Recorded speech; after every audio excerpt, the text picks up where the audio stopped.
आज के दिन अवश्य सुने चौथ माता की कथा।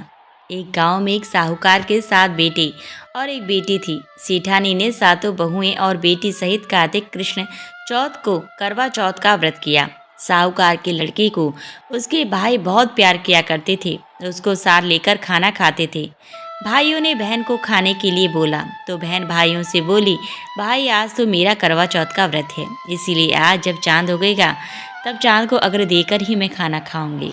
भाइयों ने चांद उगने का इंतजार किया पर चांद नहीं दिखा। व्याकुल होकर उन्होंने एक उपाय सोचा कि ऐसे तो बहन भूखी ही रहेगी। इसीलिए एक भाई ने दीपक जला लिया, एक से चलनी ली और पहाड़ी पर चढ़कर दीपक जलाकर चलनी लगा दी। दूसरे भाइयों ने संकेत मिलते ही बहन से कहा, बहन चांद दिख गया। तब बहन ने अपनी भाभीियों से कहा, भाभी चांद दिख गया, चांद देख लो। तो भाभी बोली, ये तो आपका चांद दिखा है, हमारा चांद तो रात में दिखेगा। बहन ने अपने भाइयों पर विश्वास कर चांद को अग्र देकर खाना खाने बैठी। पहले ग्रास में बाल आया, दूसरे ग्रास खाने लगी तो ससुराल से बाई को लेने वाले आ गए और बोले, बेटा बहुत बीमार है, बहू को भेज दो। माँ ने जैसे ही कपड़े निकालने के लिए बक्सा खोला तो काले नीले व सफ़ेद वस्त्र ही हाथ में आए। माँ ने एक सोने का सिक्का पल्ले के में बांध दिया और बोली, रास्ते में सबके पांव छूती जाना और जो अमर सुहाग का आशीष दे उसे देना।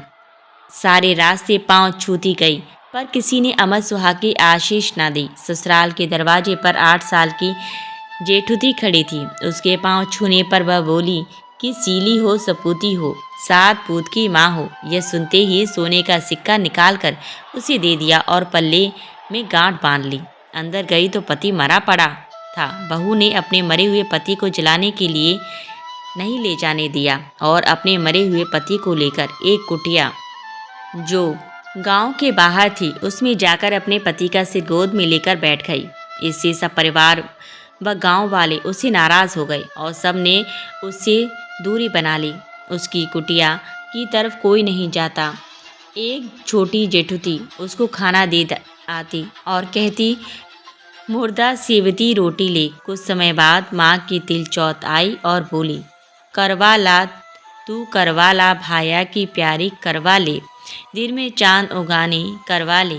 तब वह चौथ माता के पांव पकड़ के बैठ गई, हे चौथ माता, मेरा उजड़ा सुहाग तो आपको लौटाना ही पड़ेगा। नादानी में हुई गलती की इतनी बड़ी सजा मत दो माँ, मुझे मेरी गलती का पश्चाताप है। मैं आपसे हाथ जोड़कर प्रार्थना करती हूँ। तब चौथ माता बोली, मुझसे बड़ी तो बैसाख की चौथ है, वो आएगी तो उससे तेरा सुहाग मांगना। इसी तरह बैसाख की चौथ आई। उसने कहा, भादों की चौथ आएगी तो तुझे सुहाग देगी। थोड़े समय बाद भदोड़ी चौथ माता आई तो उसने भी यही सब कहा तो पांव पकड़कर बैठ गई और रोने लगी। उसकी कर्ण पुकार सुन कर भादोड़ी चौथ माता बोली, तुझसे कार्तिक कृष्ण करवा चौथ माता रुष्ट हुई है तो वही तेरा सुहाग तुझे लौटा सकती है। यदि वह चली गई तो तुझे तेरा सुहाग कोई नहीं लौटा सकता। कार्तिक का महीना आया। चौथ माता स्वर्ग से नीचे उतर आई और गुस्से से बोली, 7 भाया की बहन करवा ले, दिन में चांद उगानी करवा ले, व्रत भ्रांडनी करवा ले। साहूकार की बेटी ने चौथ माता के पांव पकड़ लिए, बल विलाप करने लगी, हे चौथ माता, मेरी बिगड़ी आपको बनानी ही पड़ेगी। इस जग में माँ से बढ़कर कोई नहीं है। माँ ही बेटी का दुख दूर कर सकती है। माँ का हृदय अत्यंत विशाल होता है। माँ मुझ अभागिन पर अपनी कृपा दृष्टि बरसाओ। चौथ माता उसकी सच्ची भक्ति व त्याग से प्रसन्न हो गई और उसे अखंड सौभाग्यवती का आशीर्वाद देते ही उसका पति जीवित हो गया और माँ अंतर्ध्यान हो गई। पति उठा और बोला, मुझे बहुत नींद आई। वह बोली, मुझे 12 महीने हो गए आपकी सेवा करते करते। मुझे चौथ माता ने सुहाग दिया है।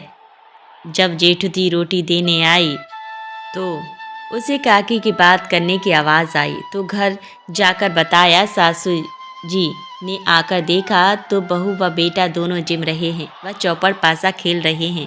सासू जी ये सब देखकर प्रसन्न होकर पूछने लगी, ये सब कैसे हुआ? तो बहू बोली, चौथ माता ने अखंड सौभाग्य का आशीष दिया है। सब लोग चौथ माता का चमत्कार देख चौथ माता की जय जयकार करने लगे। चौथ माता का उद्यापन कर सारी नगरी में कहलवा दिया कि सब कोई चौथ माता का व्रत करो।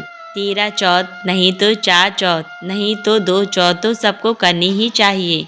हे चौथ माता, जैसा अमर सुहाग साहूकार की बेटी को दिया वैसा सबको देना, सभी पर अपनी कृपा बनाए रखना। विधि विधान से कहानी कहने सुनने वालों भक्तों पर सदैव अपनी कृपा बनाए रखना। जय हो चौथ माता।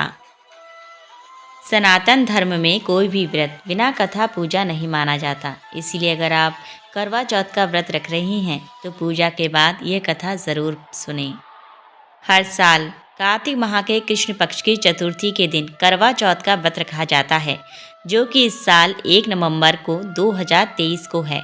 यह व्रत हर सुहागन महिला के लिए बहुत ही खास होता है, क्योंकि इस दिन महिलाएं अखंड सौभाग्य की कामना से निर्जला व्रत रखती हैं। इस दिन माता गौरी का पूजन किया जाता है और उनसे प्रार्थना की जाती है कि वह दाम्पत्य जीवन में खुशहाली का आशीर्वाद दें। करवा चौथ के दिन पूजा के दिन व्रत कथा ज़रूर सुननी चाहिए या पढ़नी चाहिए, क्योंकि बिना कथा व्रत पूरा नहीं होता। करवा चौथ की कथा। प्राचीन समय में करवा नाम की एक स्त्री अपने पति के साथ एक गांव में रहा करती थी। उसका पति नदी में स्नान करने गया। नदी में नहाते समय एक मगरमच्छ ने उसका पैर पकड़ लिया। उसने पत्नी को सहायता के लिए पुकारा। करवा भागकर अपने पति के पास पहुंचे और तत्काल धागे से मगरमच्छ को बांध दिया। उसका सिर पकड़कर करवा पति के साथ यमराज के पास तक पहुंच गई। यमराज के साथ प्रश्न उत्तर के बाद करवा के साहस को देखते हुए यमराज को उसके पति को वापस करना पड़ा। जाते समय उन्होंने करवा को सुख समृद्धि के साथ वर भी दिया। जो स्त्री इस दिन व्रत करके करवा को याद करेगी, उनके सौभाग्य की मैं रक्षा करूंगा। इस कथा में करवा ने अपने सशक्त मनोबल को अपने पति के प्राणों की रक्षा की। मान्यता है कि जिस दिन करवा ने अपने पति के प्राण बचाए थे, उस दिन कार्तिक मास के कृष्ण पक्ष की चतुर्थी थी। बोलो करवा मैया की जय। धर्म ग्रंथों के अनुसार प्राचीन समय में किसी गांव में वेद शर्मा नाम का एक ब्राह्मण अपने परिवार के साथ रहता था। उसके 7 पुत्र और एक पुत्री थी, जिसका नाम वीरावती था। वीरावती अपने परिवार में सबको प्रिय थी। सभी उसका ध्यान रखा करते थे। जब वीरावती युवा हुई तो उसका विवाह बड़ी ही धूमधाम से किया गया। वीरावती विवाह के बाद उसको करवा चौथ का बड़ा इंतजार था। जब करवा चौथ आई तो वीरावती ने पहली बार व्रत किया, लेकिन भूख प्यास के कारण वो बेहोश हो गई। यह देखकर उसके भाई घबरा गए और उन्होंने पेड़ के पीछे से मसाल का उजाला दिखाकर वीरावती से झूठ कहा कि चांद निकल आया है। वीरावती ने भाइयों की बात पर विश्वास कर अपना व्रत पूर्ण समझकर भोजन कर लिया। ऐसा करने से वीरावती के पति की मृत्यु हो गई। जब भाइयों द्वारा झूठा बोले जाने के बाद उसे पता चली तो वह बहुत दुखी हो गई और उसने पति के वियोग में अन्न जल का त्याग कर दिया। उसी रात देवराज इंद्र की पत्नी इंद्राणी पृथ्वी पर आई। उसने जब वीरावती को इस हाल में देखा तो कहा कि अब की बात तुम पुनः करवा चौथ का व्रत करो। मैं उस व्रत के ही पूर्ण प्रभाव से तुम्हारे पति को फिर से जीवित करूंगी। वीरावती ने ऐसा ही किया। उससे उसका पति जीवित हो उठा। इंद्राणी की कृपा से वीरावती ने काफी लंबे समय तक वैवाहिक सुख भोगा। समय के साथ उसे पुत्र, धन धान्य, पति की दीर्घायु का लाभ मिला। इस तरह करवा चौथ का व्रत सुख समृद्धि देने वाला है। करवा चौथ व्रत करने वाली सुहागन महिलाओं को यह कथा अवश्य सुननी चाहिए। करवा चौथ की कथा के बाद भगवान गणेश की कथा को अवश्य सुनना चाहिए। श्री गणेश जी भगवान की कहानी। विष्णु भगवान लक्ष्मी जी का शुभ विवाह होने लगा। समस्त देवी देवता को बारात में जाने के लिए बुलाया गया, तो गणेश जी भगवान को नहीं बुलाया। सोचा अच्छे नहीं लगेंगे। सुन सुडियाला, धुंधु धुंधियाला, छाजले से कान, मोटा मस्तक वाला बारात में अच्छे नहीं लगेंगे। उनको घर की रखवाली को छोड़ जाते हैं।